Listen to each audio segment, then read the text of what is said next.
आप सबका एक बार फिर से सैबथ स्कूल लेसन डिस्कशन में स्वागत है।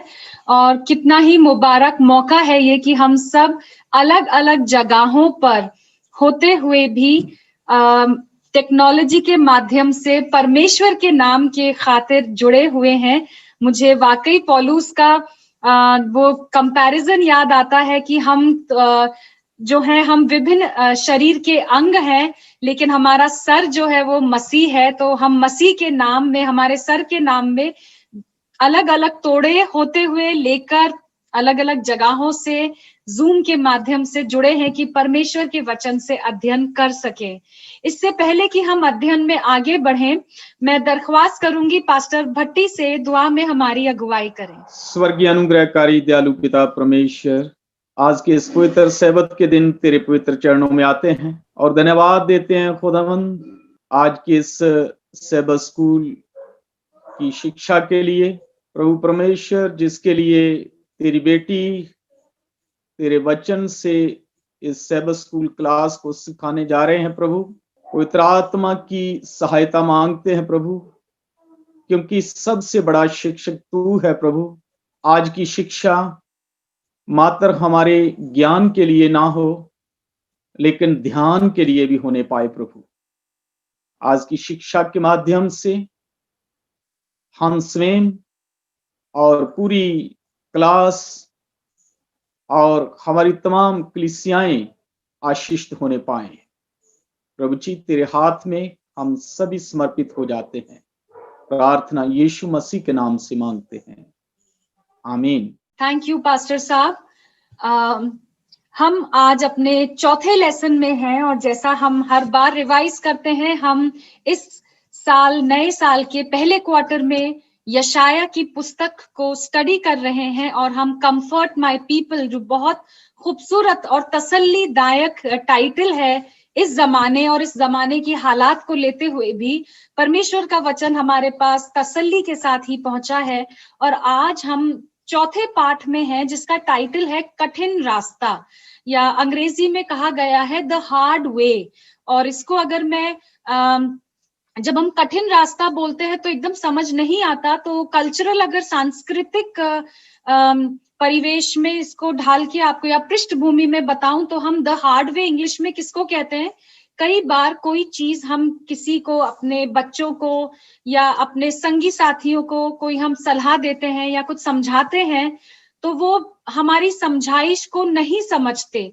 और कई बार क्या होता है, जब तक वो बच्चे या वो दोस्त हमारा स्वयं ठोकर नहीं खाता, तब तक वो क्या है, लेसन जो होता है या जो समझाना चाहते थे हम, वो चीज नहीं सीख पाता। तो क्या हम अंग्रेजी में इसको ऐसे कहते हैं कि we learn things the hard way sometimes. मतलब हम कई बार बहुत से लेसन लाइफ में, बहुत से सबक जीवन में आसानी से दूसरों की गलतियों से, उनके तजुर्बे से, उनकी समझाइश से सीख सकते हैं।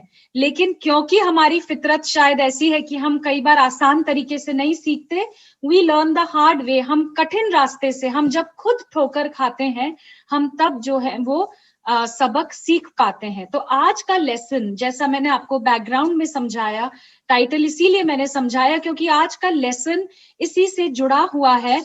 हम देखते हैं कि पिछले पाठ में, पाठ 2 और 3 में हमने पढ़ा था कि यशाया जो है वो बार बार परमेश्वर का पैगाम लेके क्या कर रहा है, इजराइलियों के पास, यहूदा के लोगों के पास जा रहा है, परमेश्वर के लोगों के पास जा रहा है।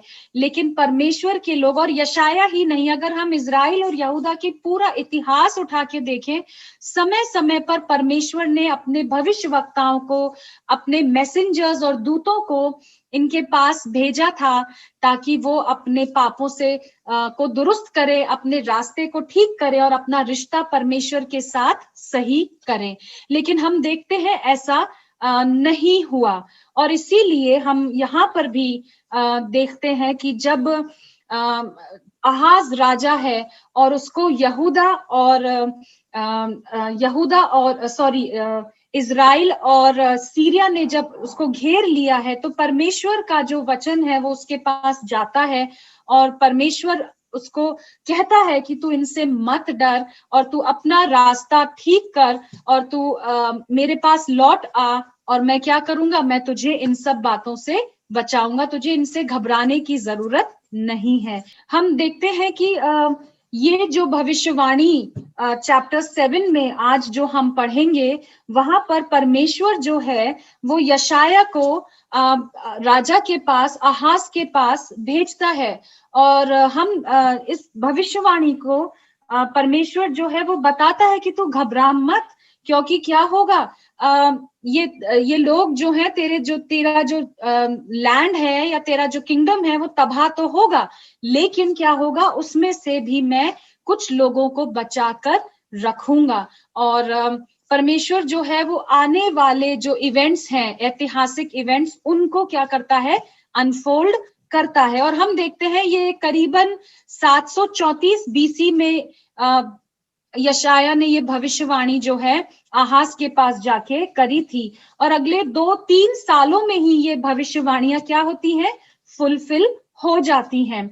और तब भी क्या है, आहाज नहीं मानता, परमेश्वर पर विश्वास करना नहीं चाहता। हम देखते हैं कि लेसन हमें बताता है, और अगर हम इसको दूसरा इतिहास और उसके 15वें और दूसरा राजा और उसके 15वें और 16वें चैप्टर से कनेक्ट करें और उधर पहला इतिहास और उसके 5वें चैप्टर, दूसरा इतिहास 28वें चैप्टर, इनके साथ अगर हम को रिलेट करें तो हम देखते हैं कि आहाज के समय जब यहूदा इजराइल और सीरिया इस पे अटैक करता है, तो असीरिया में जो राजा था उसका नाम था तिग्लत-पिलेसर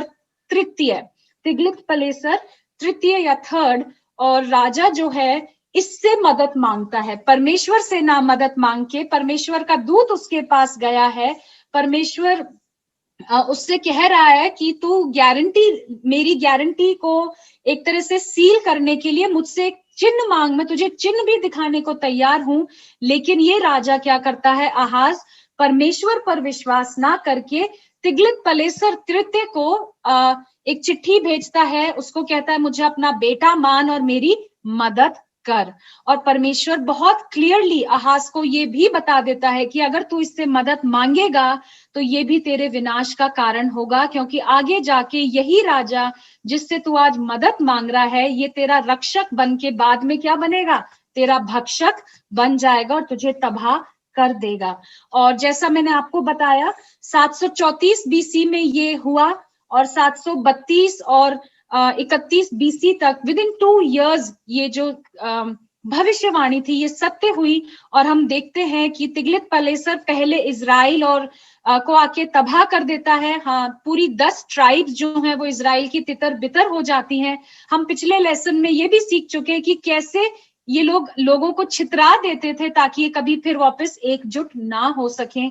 और सीरिया के राजा को भी ये बंधक बना के ले जाता है। और फिर अगला टारगेट जो होता है वो इसका हम देखते हैं यहूदा खुद होता है। और यहूदा में भी तिग्लत-पिलेसर जो है वो आकर और अटैक करने की कोशिश करता है। मंडे के चैप्टर में तो हम देखते हैं ये ऐसे जो परिणाम आहाज को भुगतने पड़े, ये उसने कभी सोचे नहीं थे, लेकिन खुदा ने अपनी दया में क्या करा था, इसको पहले से ही बता दिया था। और खुदा ने बताने के लिए यशाया को एक बहुत अलग सी बात करने को कहा था। यशाया के ऑलरेडी एक पुत्र था और दूसरा जो पुत्र था अभी उसका नामो निशान नहीं है, लेकिन 8वें चैप्टर में हम देखते हैं परमेश्वर उसको कहता है एक तख्ती ले और उसके ऊपर एक नाम लिख और उसको क्या कर, उस पे ये नाम लिख के उसको शहर के बीचों बीच लगा दे। और नाम जो है वो है महर शलल हशबाज। ये बाइबल का लॉन्गेस्ट नेम, सबसे लंबा नाम है। और परमेश्वर उसको बता देता है कि जब तक ये बच्चा बड़ा होकर अपने माँ बाप को पुकारने लायक होगा तब तक क्या होगा, असीरिया का राजा जो है वो यहूदा को आके और तबाह कर देगा। और हम देखते हैं ऐसा ही हुआ। और उसके आगे लेकिन वहां पर भी परमेश्वर का हम जो इंतजाम है, परमेश्वर का जो प्रेम है और अनुग्रह है, वहां पर हम देखते हैं कि परमेश्वर जो है उससे वायदा करता है कि यहाँ पर भी क्या होगा, मैं कुछ लोगों को तेरे लिए बचाकर रखूंगा, और वो लोग जो हैं वो वापस जो है यहीं से मेरे लिए बकिया जो है वो बनेंगे, जो कि हम 7वें चैप्टर को अगर हम पैरेलल पढ़ेंगे 8वें चैप्टर से तो हमें समझ आता है। और परमेश्वर 8वें चैप्टर में इसीलिए बार बार आहाज को और अपने लोगों को यशाया के द्वारा यही कहना चाहता है कि तुम्हें किससे डरने की जरूरत है, ना इजराइल से, ना सीरिया से, ना अशूर से, तुम्हें सिर्फ अपने परमेश्वर पिता जिंदा यहोवा खुदा से डरने की जरूरत है। और इसके बाद जो लास्ट हम सेक्शन में जब थर्सडे के लेसन में आते हैं तो हम देखते हैं कि आहाज ने तमाम वार्निंग्स के बावजूद, चेतावनियों के बावजूद यशाया की बात नहीं सुनी, परमेश्वर के वचन को ठुकराया, और हम देखते हैं उसका अंत जो था वो बहुत दुखदाई हुआ। उसी के लिए नहीं, परंतु क्योंकि वो अपने देश का मुखिया था, राजा था, पूरे देश को क्या करना पड़ा, उसके कॉन्सिक्वेंसेस या उसके रिजल्ट्स को झेलना पड़ा। और ऐसा हम अक्सर देखते हैं, स्पेशली उस जमाने में अगर राजा सही होता था तो पूरा नेशन, पूरा राज्य उसके पीछे सही रहता था, क्योंकि राजा जो था वो एक एग्जाम्पल होता था, उदाहरण होता था। उस समय डेमोक्रेसी नहीं होती थी, राजतंत्र होता था, राजाओं का राज्य होता था, तो जो रिलीजन या जो जिसकी परस्तिश राजा करता था, प्रजा भी क्या करती थी, वही फॉलो करती थी। सेक्युलरिज्म का कॉन्सेप्ट उस जमाने में नहीं था। इसीलिए हम बार बार जब हम राजाओं की पुस्तक या इतिहास की पुस्तक पढ़ते हैं, हम बार बार यही देखते हैं, पहली लाइन यही होती है कि वो राजा कैसा था, और अगर राजा परमेश्वर के पीछे चला तो इजराइल और यहूदा के लोग भी परमेश्वर के पीछे चले। और यहाँ हम देखते हैं आहाज जो है as a king, as a leader fail होता है, परमेश्वर के प्रति वो विश्वास योग्य नहीं रह पाता, उसके पीछे नहीं चलता, और उसकी वजह से उसकी कमियों का खामियाजा उसकी प्रजा को भी भुगतना पड़ता है। ये मोटा मोटा पूरे लेसन का निचोड़ है। मैंने ज्यादा हिस्टोरिकल डिटेल्स नहीं दी है, क्योंकि मुझे लगा हमें जो एक प्रैक्टिकल एस्पेक्ट इस लेसन से सीखना है वो ये है कि हम आज इन सारी प्रिंसिपल्स को अपनी लाइफ में कैसे उतार सकते हैं अपने व्यवहारिक जीवन में, तभी हमारा मसीही जीवन जो है वो और ज्यादा एनरिच हो सकता है। तो अब समय है डिस्कशन का, और मेरा पहला सवाल जो है वो रिलेटेड है, आप सबने पढ़ रखा होगा लेसन, और मेरा पहला सवाल दूसरा राजा और उसके 15वें बाप के 29 और 30 पद से, और 16वें बाप और 7 और 9 पद से रिलेटेड है। और वहां मेरा सवाल आपसे यही है कि कई बार जैसी सिचुएशन दूसरा राजा 15 पद में बाप में और 16वें बाप में है, ऐसी सिचुएशन कई बार हमारे जीवन में भी होती है कि हम सब तरफ से क्या होते हैं, परेशानियों से, दुश्मनों से या आजमाइशों से घिरे होते हैं। कितना आसान है भाइयों बहनों ऐसी सिचुएशन में फेथ को खो देना। आई think pastor Barkat Masih is ready with his answer. तो हम पास्टर, जब तक बाकी सब वार्म अप होते हैं, हम पास्टर बरकत मसीह के पास चलते हैं। Okay, thank you so much doctor Atika Kalsi. ऐसे हालात हमारे जीवन में आते हैं जब चारों तरफ अंधेरा हो और संकट के बादल छाए हों, जैसे कि इस राजा के समय में थे, और बहुत से लोग संकट में थे, उन्हें रास्ता दिखाई नहीं दे रहा था। तो ऐसे में कौन सी चीज है जो हमें आशा दे सकती है? मैंने सीखा है कि अगर चारों तरफ अंधेरा है तो आसमान में देखिए आपको तारे नजर आएंगे। और दाऊद भी कहता है मैं अपनी आंखें पर्वतों की ओर उठाऊंगा। पर्वतों को जब हम ऊपर देखते, परमेश्वर की ओर देखते हैं, और परमेश्वर की तरफ देखने का जो माध्यम है वो है परमेश्वर का वचन। परमेश्वर का जो वचन है उस पर भरोसा रखते हुए जो है हम संकट में भी अपने आप को संभाल सकते हैं। धीरज के साथ परमेश्वर के वचन पर विश्वास रखना, यही है जो हमें चारों तरफ जो संकट आएंगे, विपत्ति आएंगे, जैसा आपने कहा आने वाले समय में हम माइनॉरिटी में होंगे, संकट के समय से हम गुजरेंगे, लेकिन जिनकी निगाह परमेश्वर के वचन के माध्यम से परमेश्वर पर लगी रहेंगी, मेरा विश्वास है, मेरा अनुभव है कि वो गिरेगा नहीं, परमेश्वर उसको संभाल लेगा। Thank you so much. Thank you pastor Barkat मसीह। हम पास्टर भट्टी के पास जाएंगे। बिल्कुल, हम संकट में जब होते हैं तो हम पर्वतों की ओर निगाह करते हैं, दाऊद के समान। पास्टर भट्टी। वास्तव में जब हम वर्तमान हालात देखते हैं तो वो भी कोई राजा हाज के समय से ज्यादा बढ़िया नहीं है, बल्कि बहुत बदतर हैं। और इन हालातों में हमारे लिए रास्ता जो है वो इतना आसान नहीं है जितना हम समझ रहे हैं। बहुत मुश्किल हालात हैं और दिन प्रतिदिन ये बद से बदतर होते जाएंगे, क्योंकि आज कलीसिया के पास करोड़ों रुपए के चर्च हैं, पर दुख की बात यह है कि ना तो रोने वाली आंखें हैं, ना टिकने वाले घुटने हैं। क्योंकि ये हालातों को बेहतर करने के लिए या इन हालातों में विश्वास योग्य बने रहने के लिए मात्र चर्च काफी नहीं है, क्योंकि प्रभु के वचन में लिखा है कि जो रोते हुए बोते हैं वो हंसते हुए काटेंगे। आज लोगों के पास परिवार हैं पर प्यार नहीं है। आज लोगों के पास देने के लिए धन है पर प्रभु को देने के लिए मन नहीं है। आज लोगों के पास ज्ञान है पर प्रभु को देने के लिए ध्यान नहीं है। तो स्थिति जो है वो आहाज से कहीं बदतर जो है वो आज चर्च की है। चर्च बहुत नाजुक परिस्थितियों में से होकर के गुजर रहा है और ऐसी हालात में हमें देखिए हमें वही अपने इतिहास को देखना पड़ेगा, जैसे पिछले समयों में हुआ। जैसे जैसे ऐसे समय में से इजरायली लोग या यहूदा लोग के लोग निकले और हम देखते हैं कि उन लोगों ने प्रभु की ओर देखा, क्योंकि हमारा प्रभु बहुत ही अनुग्रहकारी, बहुत ही दयालु परमेश्वर है।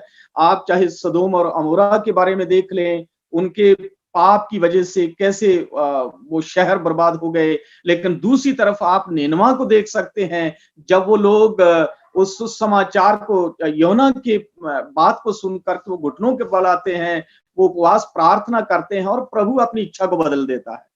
तो मैडम मैं यही कहना चाहता हूं कि कहीं ना कहीं रास्ते जो है वो बहुत कठिन है और हम लोगों को प्रार्थना में आना पड़ेगा, तभी कुछ बेहतर हो पाएगा। Thank you so much pastor Bhatti. आपका भी जवाब बहुत दुरुस्त था कि वाकई हम ऐसे समय में तब ही परमेश्वर, जब तक हमारी जड़ें परमेश्वर में मजबूत नहीं है तो सताहट के समय या दुख संकट के समय हमारे लिए टिकना बहुत मुश्किल है। तो हमें याद रखना है, हमें रोज परमेश्वर के साथ अपने रिश्ते जो हैं वो गाढ़े करने हैं। और जब आप दोनों बोल रहे थे तो मुझे याद आ रहा था, मैं रेगिस्तान से हूं जहां पे ऊंट, कैमल, जिसे शिप ऑफ द डेजर्ट, रेगिस्तान का जहाज कहा जाता है, उसके बारे में मुझे एकदम से याद आया कि ऊंट के जो पीठ होती है उसके ऊपर एक हम्प होता है, एक गुम्मड़ या कुबड़ जैसा होता है। और वो क्यों होता है? ताकि वो क्या करता है, जब उसको खाना और पानी मिलता है तो काफी सारा खाना और पानी वो फैट के रूप में, वसा के रूप में उस कुबड़ में क्या करता है, स्टोर कर लेता है, ताकि जब बहुत दिन हो जाए, संकट का समय आए और रेगिस्तान में उससे ना खाना मिले ना पानी, तो वो जो वसा उसने उस हम्प में, कुबड़ में इकट्ठी कर रखी होती है, वो उस पर क्या करता है, सर्वाइव कर लेता है। हमें भी क्या करना है, परमेश्वर के नाम की वसा, उसके नाम के, उसके वचन की फैट जो है अपने मनों में क्या करनी है, इकट्ठी करके रखनी है, ताकि जब वचन भी हमसे छीन लिया जाए तो हमें उसके वचन बाय हार्ट याद हो, उसके वायदे हमें याद हो, उसके प्रोमिसेस हमें याद हो, कि जब वचन का अकाल पड़े और हमारे पास आत्मिक भोजन खाने और पीने को ना हो तो हम क्या कर सके, हम उन पर भरोसा कर सके। और मुझे पहला पतरस और उसके पहले बाप में जो आयत है कि घास सूख जाती है और फूल मुरझा जाता है, परंतु परमेश्वर का वचन सदा अटल रहता है। तो ये विश्वास हम में होना चाहिए कि सब कुछ जो हो रहा है वो परमेश्वर इज इन कंट्रोल। ये हम यशाया के 6 अध्याय में सीख चुके हैं। तो हमें परमेश्वर से सिर्फ अपने विश्वास को डेली क्या करना है, रिवाइव करना है। आगे चलते हैं और अगेन मेरा सवाल दूसरा राजा और उसके 16वें बाप 10 से 18 में ये वर्णन है, उससे लिया गया है।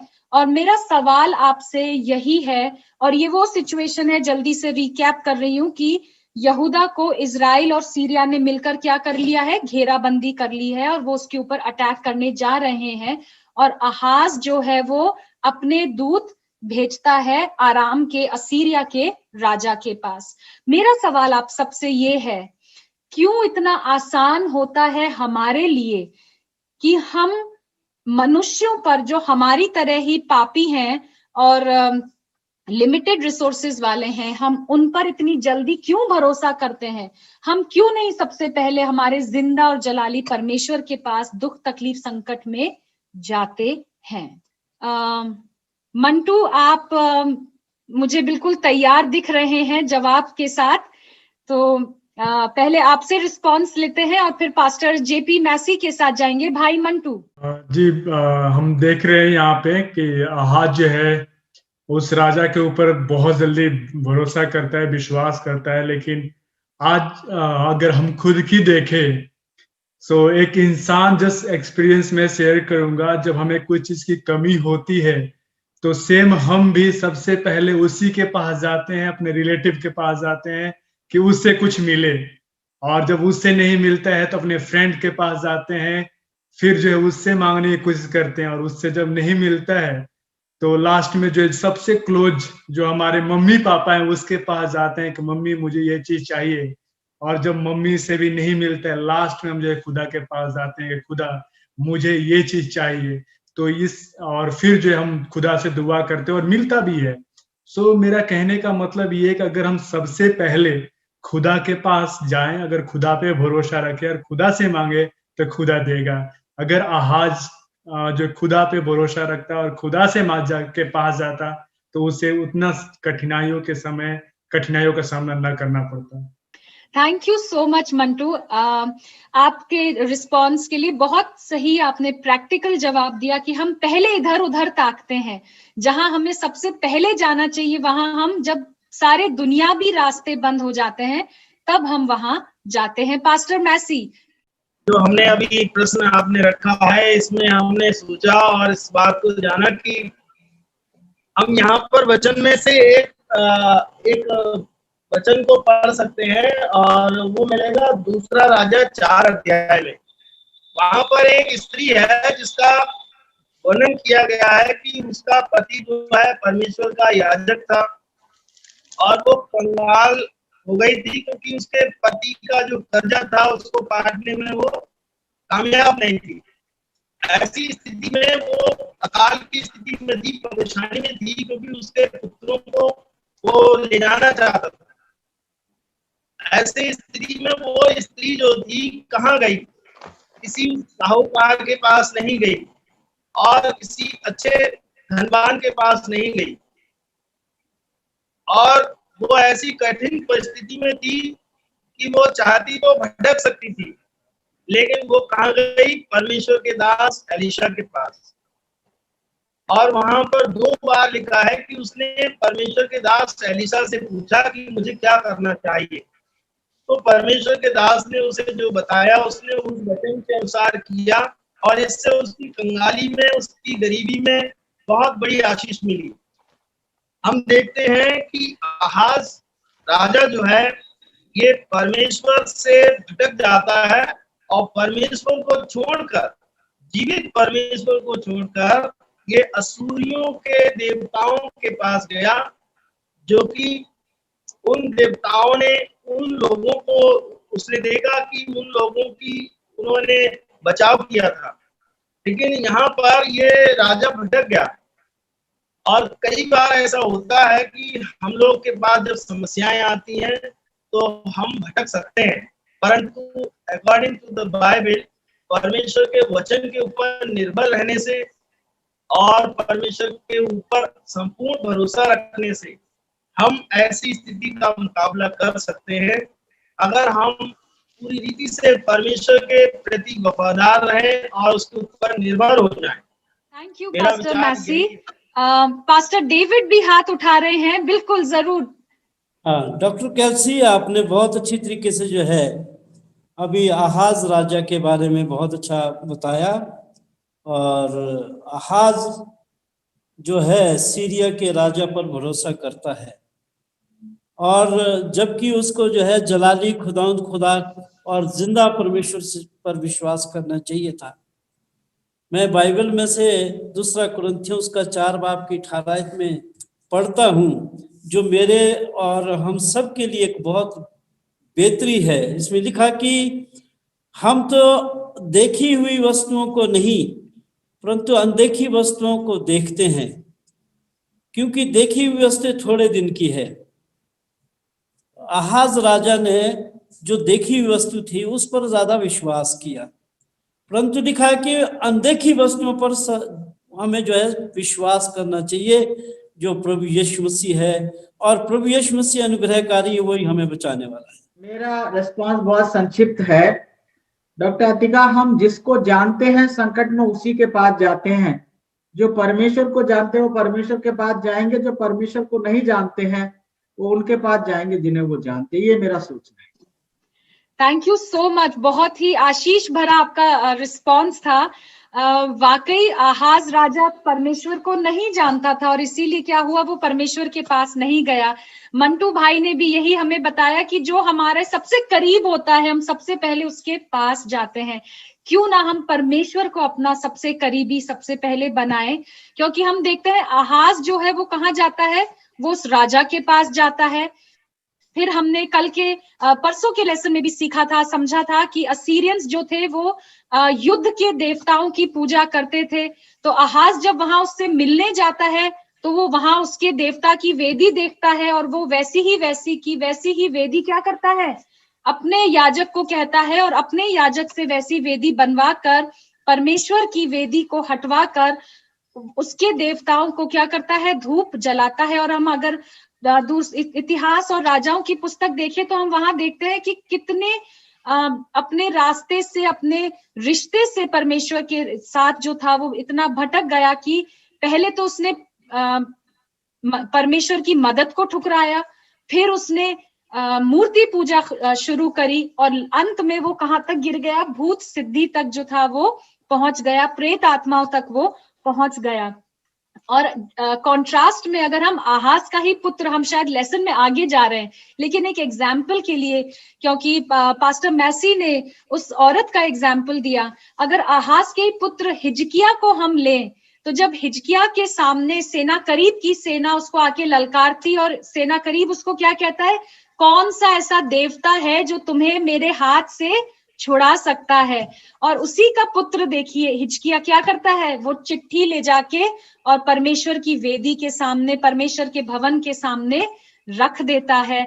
और हम सब कहानी जानते हैं, व्हेन गॉड, जब परमेश्वर हमारे साथ है तो हमारे विरोध में कौन हो सकता है। हमने यहोशू की पुस्तक में ये पढ़ते हैं और यही होता है, हिजकिया को लड़ाई भी नहीं करनी पड़ती और क्या होता है, वो सेना करीब की जो सेना है उसको लौटकर जाना पड़ता है। तो वाकई हमें अपने व्यवहारिक जीवन के लिए यहाँ से ये सबक लेना है कि जब हम संकट में हों तो हम सबसे पहले परमेश्वर के पास जाएं, वो ही हमारा मददगार होगा। आइए हम लेसन में और डिस्कशन में आगे बढ़ते हैं और हमारा जो अगला पड़ाव है वो हमें एक और सवाल के पास लेके जाता है। और सवाल ये है, बार बार परमेश्वर क्या कर रहा है, आहाज के पास अपने दूत को भेज रहा है, अपना संदेश भेज रहा है, अपने लोगों को कह रहा है लौट आओ, पलट जाओ अपने रास्तों से। सवाल ये है कि परमेश्वर बार बार अपने लोगों तक अपना पैगाम पहुंचाता है, लेकिन कब ऐसा होता है जब परमेश्वर हमें हमारी चॉइसेस के साथ, हमारे चुनाव के साथ क्या करता है, छोड़ देता है। क्या बाइबल में आप और भी ऐसे कैरेक्टर्स के बारे में सोच सकते हैं जिनके पास परमेश्वर का पैगाम पहुंचा, कुछ लोगों ने सुना, माना, बचाए गए और कई लोगों ने ठुकरा दिया। क्लास से मैं रिस्पॉन्स चाहूंगी और भाई विजेंद्र मुझे यहाँ दिख रहे हैं तैयार, बिल्कुल मैं आपसे रिस्पॉन्स चाहूंगी। भाई विजेंद्र। मेरा ऐसे के ऐसा ही एक सवाल बाइबल में और पाया जाता है कि जब यिर्मयाह नबी राजा से कहता है, इस्राएलियों से कहता है कि देखो नबूकदनेस्सर तुम्हें पकड़ने और पकड़कर ले जाने आ रहा है। ना जाने कितनी बार उसने मतलब लोगों को चेताया और फिर भी वो लोग ना माने।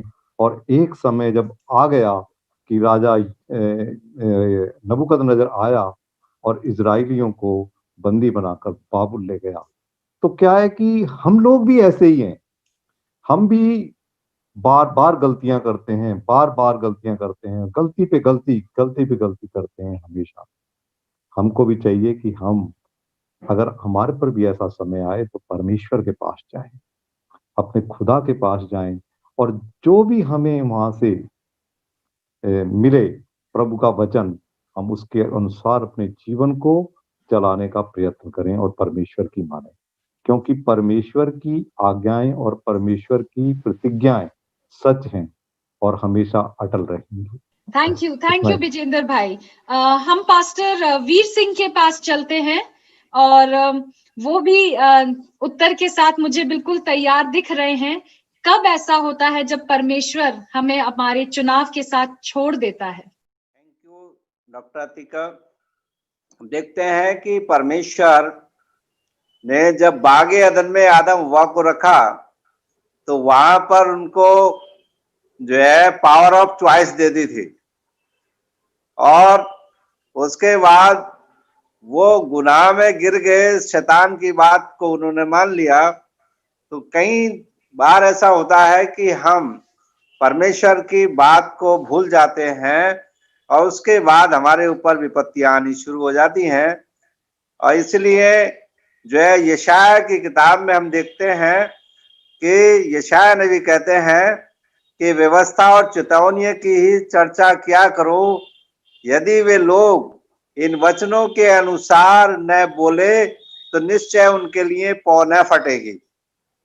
खुदा का वचन जो है यशाया के जरिए हमें मिल रहा है कि हम पूरे तरीके से अपने परमेश्वर की व्यवस्था का पालन करें और प्रभु पर विश्वास करें, तभी जो है हमें मदद मिलती रहेगी। क्योंकि ये जो टाइम चल रहा है कोविड का, इस समय हम खास तौर से जो है हम यही महसूस करते हैं कि परमेश्वर ही है जो हमारी रक्षा कर सकता है। और आहाज राजा जो है उसने कहीं ना कहीं जब खुदा को छोड़ा, उस पर भरोसा नहीं करा, तब पर उसके सामने परेशानियां आ गई। और जो है इसी से हमें ये सबक मिलता है कि हम खुदा पे पूरा भरोसा रखें, तभी हमें हर समय मदद मिलती रहेगी। थैंक यू पास्टर साहब, आपके अच्छे जवाब के लिए। वाकई परमेश्वर हम पर जोर जबरदस्ती नहीं करता, क्योंकि परमेश्वर प्रेम है, और इसीलिए परमेश्वर जब हम उसकी बातों को नहीं मानते तो फिर एक बार दो बार जब हम कठोर करने लगते हैं अपना मन, परमेश्वर हमें छोड़ देता है। और परमेश्वर हमें जब छोड़ता है तो फिर उसके कॉन्सिक्वेंसेस हमें देखने पड़ते हैं। पास्टर जेपी मैसी शायद कुछ रिस्पॉन्स देना चाह रहे हैं। एक छोटा सा इसमें मैं ऐड करना चाहता हूँ, वो ये है कि हमारा जिद्दी स्वभाव, जब हम परमेश्वर की सुनना नहीं चाहते, जब हम उसकी मानना नहीं चाहते, उस समय परमेश्वर हमें हमारे हाल पर छोड़ देता है। लाइक दैट फिरौन के बारे में हम देखते हैं कि बाइबल बताती है फिरौन के पास 10 मौके थे, 10 ऐसे अवसर थे जिनमें वो चाहता तो मन बदल सकता था और वो चाहता तो अनंत जीवन का भागी हो सकता था। उसने इतने बड़े बड़े चमत्कार देखे जो शायद किसी ने नहीं देखे। उन चमत्कारों को देखने के बाद भी वो कठोर बना रहा। और दूसरा हम ये जोड़ सकते हैं इसमें मैडम कि नबूकदनेस्सर बादशाह के विषय में हम पढ़ते हैं कि उसके सामने भी डैनियल और हनन्याह, मीशाएल, अजरिया ने इतने बड़े बड़े चमत्कार किए। परमेश्वर के विश्वासी उसके सामने धधकते हुए भट्टे की आग में जाने के लिए तैयार थे और चले भी गए। शेरों की मान में डाला गया, वहां पर भी नबूकदनेस्सर बादशाह ने देखा कि जीवित परमेश्वर है।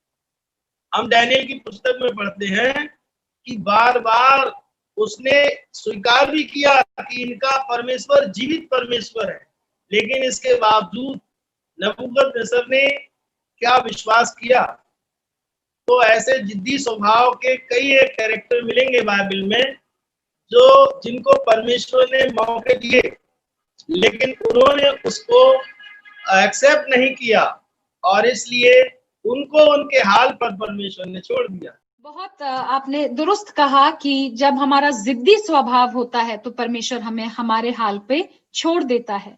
अगर हम आगे अपने लेसन में चले तो एक बहुत इम्पोर्टेंट कॉन्सेप्ट जो है वो लेसन में डिस्कस किया गया है, और वो कॉन्सेप्ट है परमेश्वर अपने लोगों से कह रहा है यदि तुम मुझसे भय रखते हो या मुझसे डरते हो तो तुम्हें किसी और से डरने की जरूरत नहीं। When we fear God then we don't need to fear anything else। और मैं क्लास से रिस्पॉन्स चाहूंगी, परमेश्वर से डरना या उससे भय रखना, टू फियर गॉड, फियर या भय या डर शब्द बाइबल के कॉन्सेप्ट में क्या मायने रखता है और ये दुनियावी कॉन्सेप्ट से कैसे फर्क है। कि परमेश्वर से डरोगे तो किसी और से डरने की जरूरत नहीं होगी। दुनिया इस बात को जानती, लेकिन परमेश्वर से डरने का क्या मतलब है, मैं अपना अनुभव और अपने विचार आपके साथ में बांटना चाहता हूँ। मेरा मतलब है, जो मेरा समझ है वो ये है, परमेश्वर से डरने का मतलब है परमेश्वर की महानता से, परमेश्वर की पवित्रता से, कि परमेश्वर सर्वशक्तिमान है, सर्वज्ञानी है, सर्वव्यापी है, सृष्टिकर्ता है। परमेश्वर को जो जानने के बाद हमारे अंदर जो परमेश्वर के प्रति भय और भक्ति पैदा होती है, मैं उसे परमेश्वर का भय मानता हूँ। परमेश्वर को जब हम भय मानते हैं, यानी उसकी महानता से जब हम परिचय हो जाता है हमारा, तो हम उसकी भक्ति करते हैं, बड़े आदर के साथ, सम्मान के साथ हम उसकी आराधना करते हैं, उसकी स्तुति करते हैं। ये इसे मैं मानता हूँ परमेश्वर का भय मानना।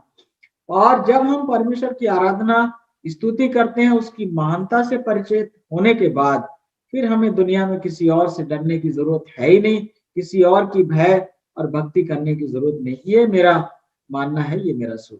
थैंक यू पास्टर बरकत मसीह। मंटू का भी हाथ ऊपर है तो हम उनका भी रिस्पांस लेते हैं और फिर पास्टर भट्टी और पास्टर डेविड के पास जाएंगे।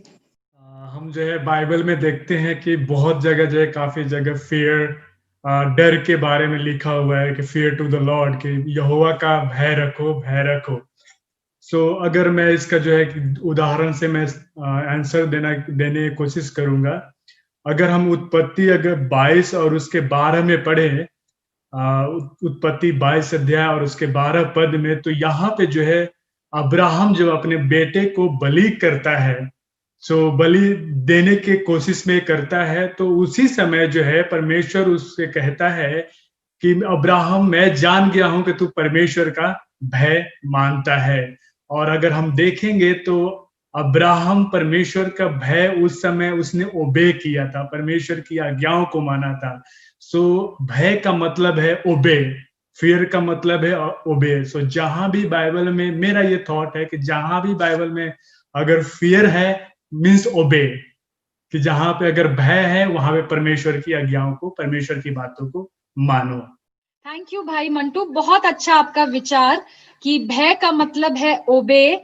और जैसे पास्टर बरकत ने भी कहा कि हम अगर किसी परमेश्वर की महानता को अगर समझ जाएंगे तो हम उसकी भक्ति करेंगे। तो भय का मतलब ओबीडियंस से भी है और परमेश्वर की ग्रेटनेस को समझकर उसके प्रति हमारा जो ऑनर, एक आदर जो आता है वो भी है। पास्टर भट्टी, वास्तव में भय जो है उसने पूरे संसार को अपनी गिरफ्त में ले रखा है और हर आदमी भयभीत है। और यहां तक डर की बात है ना, तो इस संसार में हजारों किस्म के डर हैं। और कोई मक्खी से डरता है, कोई मच्छर से डरता है, कोई एक्सीडेंट से, पंखे के नीचे सोने से डरता है, पानी में जाने से डरता है, रात को अंधेरे से डरता है। लेकिन ये सारे डर जो है वो इंसान क्यों डरता है? कुत्ते से क्यों डरता है? कहीं मैं मर ना जाऊं, काटेगा तो मर जाऊंगा, मच्छर काटेगा, मलेरिया होगा तो मर जाऊंगा। पंखे से डरता है कहीं ऊपर गिर, मतलब सारे डर एक ही तरफ ले जाते हैं कि कहीं मैं मर ना जाऊं। लेकिन यदि आप एक से डरते हो तो आप इन सबों डरों से आपको डरने की जरूरत नहीं है। एक का डर रखो, हजारों डरों से आप मुक्त हो जाओगे। और दूसरी बात यह है कि जब 10 आज्ञाओं की हम बात करते हैं तो 10 आज्ञाएं पत्थर की पट्टियों पर उकेरी हुई आयतें नहीं है। ये परमेश्वर का स्वभाव है। और परमेश्वर का स्वभाव जो है वो बहुत अनुग्रहकारी, बहुत प्रेमी और बहुत दयालु है। वो लठ लेकर के किसी के पीछे नहीं पड़ता है, लेकिन वो प्रभु जो है वो मतलब बाइबल में जैसे यशाया में लिखा गया है कि एक माँ अपने दूध पीते बच्चे को छोड़ सकती है और मैं तुझे नहीं छोड़ सकता, नहीं भूल सकता। तो प्रभु जो है वो बहुत प्रेमी परमेश्वर है। एक चीज मैं और इसमें जोड़ना चाहता हूं कि दो चीजें जो हैं वो बड़ी श्रेष्ठ हैं, बहुत महत्वपूर्ण है। नंबर एक, इस संसार में इंसान की सृष्टि, और नंबर 2 बाइबल में 10 आज्ञाओं की रचना। दोनों ही चीजें, पूरी सृष्टि प्रभु के मुंह से बोला और रची गई, लेकिन जब इंसान को बनाने की बात आई तो प्रभु ने अपने हाथ से रचा। पूरी बाइबल 40 लोगों ने लिख दी और प्रभु ने जैसा बोला वैसा उन्होंने लिखा, लेकिन जब 10 आज्ञाएं लिखने की बात आई तो एक आदमी 40 दिन तक उस पहाड़ पर रहा। और ये जो 10 आज्ञाएं हैं, एक तरफ इंसान है, दूसरी तरफ प्रभु की 10 आज्ञाएं हैं। तो 10 आज्ञाओं को मानने के द्वारा भय नहीं है, लेकिन प्रभु का प्रेम जो है वो प्रकट होता है। सो मैं यही कहना चाहता हूं कि प्रभु की आज्ञाओं को मानना जो है वो डर नहीं है या डराती नहीं हमें, लेकिन प्रभु के प्रति हमारे प्रेम को, समर्पण को प्रकट करती है। थैंक यू पास्टर साहब। हम पास्टर डेविड की ओर पास चलते हैं। धन्यवाद डॉक्टर केल्सी, और धन्यवाद कहता हूँ पादरी साहिबान लोगों का, और जिन्होंने बड़े अच्छे तरीके से जो है खुदा के डर के बारे में बताया गया। मैं भी थोड़ा सा इसमें थोड़ा जोड़ना चाहता हूँ कि ये भय क्या है, दहशत क्या है। हम देखते हैं कि 2020 में अभी गुजरे इस साल में जो दहशत है, पूरी दुनिया दहशत में है। ऐसी दहशत में कि कभी कुछ भी हो सकता है। परंतु जब हम बाइबल को पढ़ते हैं, बाइबल हमें जो है इस डर को दूर करता है। अगर यशाया नबी की किताब उसका 8 बाब की 13 आयत में लिखा कि सेनाओं का यहोवा ही को पवित्र जानना और उसी का डर मानना। यहाँ पर मैं जो है ये थोड़ा सा ऐड करना चाहता हूँ कि जब हम नया नियम में भी पढ़े, नया नियम में भी डर के बारे में लिखा, परमेश्वर से डरो, उसकी महिमा करो, क्योंकि न्याय करने का समय आ पहुंचा है। थैंक यू पास्टर डेविड, आप सबका बहुत खूबसूरत रिस्पांस इस बहुत इंपॉर्टेंट सवाल पे। और अगर मैं आप सबके रिस्पांस का निचोड़ निकालूं तो मुझे यही समझ आता है जो सुलेमान प्रोवर्ब्स में कहता है कि नीति वचन में कि परमेश्वर, the fear of the Lord is the beginning of wisdom. तो परमेश्वर का भय हमें किसकी ओर लेके जाता है? बुद्धि की ओर। तो परमेश्वर का जो भय है उसको एक शब्द में अगर हम समराइज करें तो वो ये है प्रेम। परमेश्वर का क्योंकि चरित्र प्रेम है, और एक किसी को भी अगर हम बहुत प्यार करते हैं तो हम कभी भी उसका दिल दुखाना नहीं चाहते। हम उससे डरते नहीं है, हम उससे कांपते नहीं है, लेकिन हम उससे इतना प्यार करते हैं कि हम नहीं चाहते हम उसका दिल दुखाएं। अगर हमारा रिश्ता परमेश्वर के साथ ऐसा ही है तो हम ऑटोमेटिकली क्या करेंगे? हम उसकी बात मानेंगे।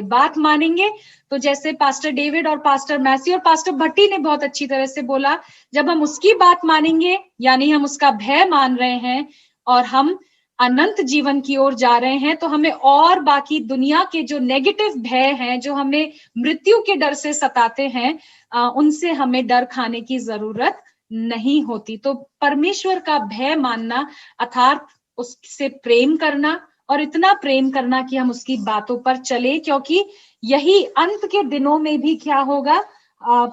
परमेश्वर के लोगों की पहचान होगी कि कौन है जो परमेश्वर का भय मानकर और उसकी सारी आज्ञाओं को मानते हैं।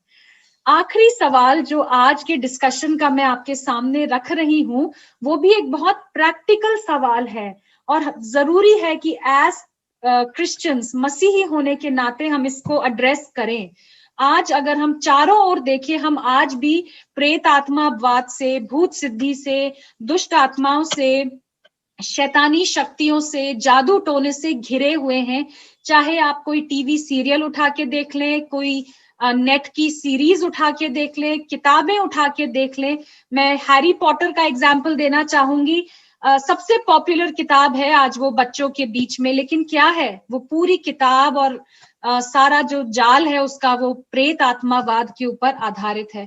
हम इनसे बच नहीं सकते, लेकिन फिर भी हम वचन से कैसे अपने आप को इनके प्रति क्या कर सकते हैं, सुदृढ़ कर सकते हैं कि ये बातें हम पर असर ना डालें। और इसी के साथ सवाल जो है मैं जोड़ना चाहूंगी कि मृतकों की दशा हमारे लिए जानना क्यों जरूरी है कि हम इन सब ऐसी बहकाने वाली बातों से दूर रह सकें। जी pastor Massey. Thank you madam, ये बहुत ही जरूरी और बहुत ही अच्छा सवाल है कि आज हर एक व्यक्ति को ये जान लेना जरूरी है कि सच में वो इंसान है क्या, उसके अंदर जो शरीर में आत्मा है, प्राण है, उसका क्या मकसद है। हमें ये जानने के लिए पवित्र शास्त्र बाइबल का अध्ययन करना चाहिए।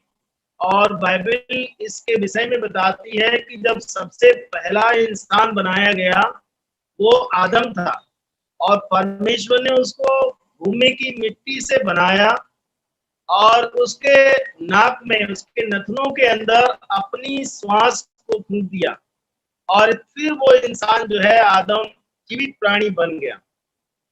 तो शरीर के अंदर हमारे जो है जीवन का जो सांस है वो आता और जाता है। अगर हम इसको अय्यूब की किताब और उसके 27 के 3 में पढ़ते हैं तो अय्यूब बताता है कि अब तक जीवित परमेश्वर का सांस मेरे नथनों में आता और जाता है, इसलिए मैं जीवित हूँ। तो हमारी जो हमारी दशा है वो एक मिट्टी है। बाइबल बताती है कि मरने के बाद इंसान जो है मिट्टी में मिल जाता है और उसका जो सांस है वो जीवित परमेश्वर ने जिसने दिया था उसी के अंदर चला जाता है। तो हमारी जो रचना है परमेश्वर ने मिट्टी से की है और मरने के बाद कोई आत्मा या किसी की उसकी आत्मा से बात नहीं कर सकते हैं और न उस आत्मा से कोई सी प्रकार का कोई व्यवहार किया जा सकता है। अगर ऐसा है दुनिया में तो ये आइडल वर्शिप है जो उस चीज को उकसाता है।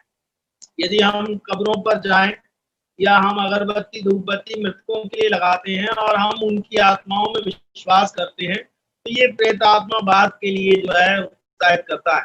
और हमें केयरफुल रहना चाहिए कि मरने के बाद हमारी जो सांस है वो परमेश्वर के पास चली जाती है और उसी को हम प्राण कहते हैं। तो हम मिट्टी है और हमारा अस्तित्व तब तक है जब तक हम जीवितों के संसार में हैं। Thank you pastor Massey. Pastor Barkat Masih भी हाथ उठा रहे हैं धीरे धीरे से। हमें यह ध्यान रखना चाहिए कि जो सत्य है वो हमेशा पॉपुलर नहीं होता और जो पॉपुलर है वो हमेशा सत्य नहीं होता। दुनिया में जो कुछ कहा जा रहा है उसको हम परमेश्वर के वचन से जरूर परखें। परमेश्वर का वचन जो कहता है उस पर हम भरोसा करें तो भी हमारी इससे जो आत्मावाद है, जो प्रेतवाद है, इससे हमारी रक्षा हो सकती है, वरना हम जानते शैतान ने जाल जो है बहुत शक्ति से बिछाया हुआ है। थैंक यू पास्टर भट्टी। और मैं प्रभु को धन्यवाद देता हूं कि सेवंथ डे एडवेंटिस्ट चर्च को इसके बारे में एक विशेष जो है वो प्रभु की ओर से दान मिला है कि उनके पास इस चीज का जवाब है, सही जवाब जो है वो है।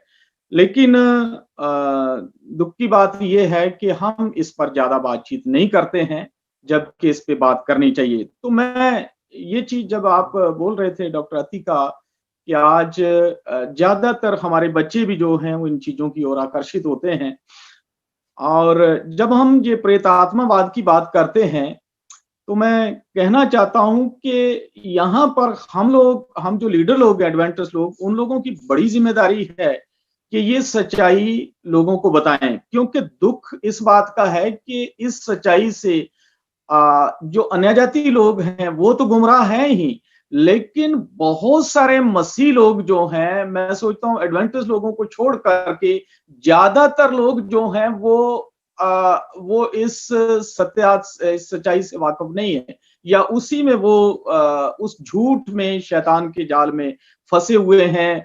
आज भी हम यूट्यूब पे या उनके प्रोग्रामों में जब ये देखते हैं या सुनते हैं तो वो यही बताते हैं, जब वो दुष्ट आत्माओं को निकालते हैं और बताते भी और विश्वास भी करते हैं कि मरे हुए लोग जो हैं वो लोगों के जीवनों में प्रवेश करते हैं। बड़े बड़े पास्टर, बड़े बड़े दानों और वरदानों वाले माने हुए लोग, जिनके पीछे बहुत बड़ी संख्या में लोग जो है उनके पीछे चल रहे हैं, और वो उन दुष्ट आत्मा ग्रस्त को बुलवा कर स्टेज पर, मंचों पर कहलवा करके ये बताते हैं कि वो देखो फलां आदमी जो है या मरा हुआ जो है उसके अंदर प्रवेश कर गया है। सो जैसे पास्टर वीर सिंह ने इस बात को बताया है, सच में सबोपदेशक जब हम उसके 12वें अध्याय को पढ़ते हैं, दूसरी बहुत सारी आयतें हैं बाइबल की, तो वहां पर प्रभु का वचन क्लियर बताता है, और ये रोशनी जो है एडवेंटिस्ट लोगों के पास है कि जब इंसान मर जाता है तब मिट्टी मिट्टी में मिल जाती है, और जो हमारी जो श्वास है या आत्मा है वो प्रभु के पास वापस चली जाती है। मुर्दे मरा हुआ वापस नहीं लौटता है। जब तक पृथ्वी और आकाश बना रहेगा तब तक उसकी नींद ना टूटेगी। सो इसलिए इस सच्चाई को, जिसके माध्यम से आज शैतान हमारे मसीह लोगों को गुमराह कर रहा है, वो सच्चाई मैं सोचता हूं हमें समझनी है, हमारे बच्चों को समझाएं और दूसरों को भी इससे अवगत करवाएं। Thank you madam. Thank you pastor Bhatti, आपका बहुत अच्छा रिस्पांस। आप सबने बिल्कुल सही जवाब दिया, और वाकई हम खुशकिस्मत हैं एज एडवेंटिस्ट की ये रोशनी परमेश्वर ने हमें दी है कि स्टेट ऑफ द डेड, मृतकों की दशा के बारे में अन्य जातियों को तो हम छोड़ ही दें, 99% परमेश्वर के वचन को जानने वाले जो दूसरे मसीही हमारे भाई बहन हैं वो भी इस बात से अनजान है। और मैं भी जब कई बार अपने रिश्तेदारों के फ्यूनरल में जाती हूँ तो वहां के पासबान यही बोलते हैं कि हे प्रभु, हम जानते हैं तेरा बेटा या तेरी बेटी क्या है, आज तेरे पास है और तेरी गोद में है। और बहुत दुख होता है क्योंकि बाइबल हमें इनके बारे में नहीं कहती। बाइबल हमें साफ बताती है कि मिट्टी मिट्टी में मिल जाती है, और जो श्वास परमेश्वर ने हमारे नथनों में फूका था वो हमारे हवा में वापस मिल जाता है, सांस हवा में चली जाती है। मेरी एक बहुत अजीज मित्र हैं जिनका अभी एक बहुत अजीज इस दुनिया से रहलत फरमा गई, और उन्होंने मुझे 3-4 दिन बाद मैसेज करके पूछा कि अतिका, मुझे ये बताओ मरने के बाद क्या होता है, तुम्हारी बाइबल क्या कहती है? क्योंकि मुझे ऐसा लग रहा था तीसरे दिन जो थी वो मेरी अजीज मेरे आसपास थी।